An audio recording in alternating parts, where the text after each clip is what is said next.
vocês? Sejam bem-vindos a mais um vídeo. E no vídeo de hoje nós vamos aprender a como desenhar a Gigi de Desenhos, esse jogo de terror maravilhoso que funciona dentro do Roblox, onde tem vários personagens que são costumes, porque eles são no estilo cartoon, que tem a sua versão natural, tradicional, como a Gigi, mas ele tem a sua versão twisted, distorcida, aterrorizante, que deixa o jogo muito divertido. Esse é um jogo que você vai pegando um elevador e parando em vários andares, onde você tem que resolver problemas de máquinas, de computadores, e ao mesmo tempo, nesse mesmo andar, as versões assustadoras dos monstros vão aparecendo, cada uma com uma habilidade única.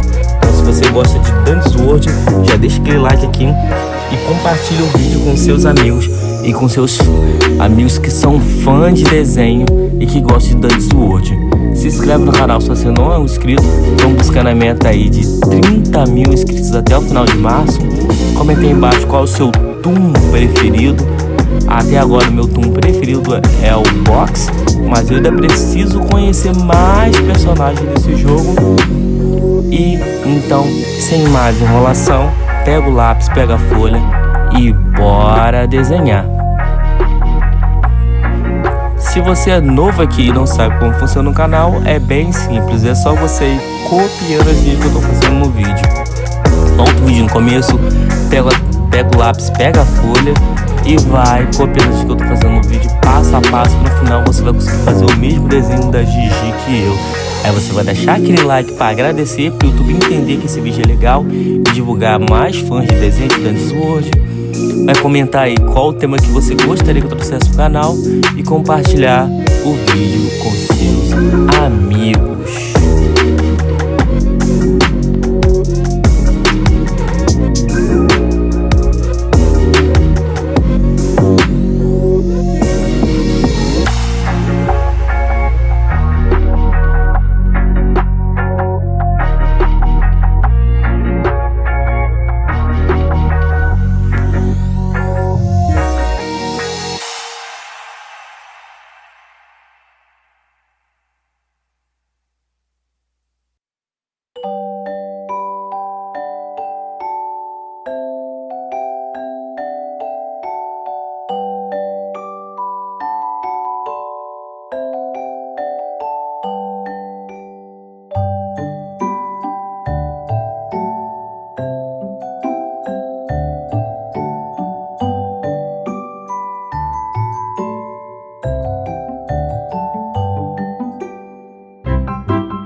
Então é isso, pessoal. Muito obrigado por ter assistido o vídeo até aqui. Comenta aí embaixo o que você achou do vídeo. Assista os outros vídeos que estão aparecendo pra você aí no card. Valeu, tchau, fui.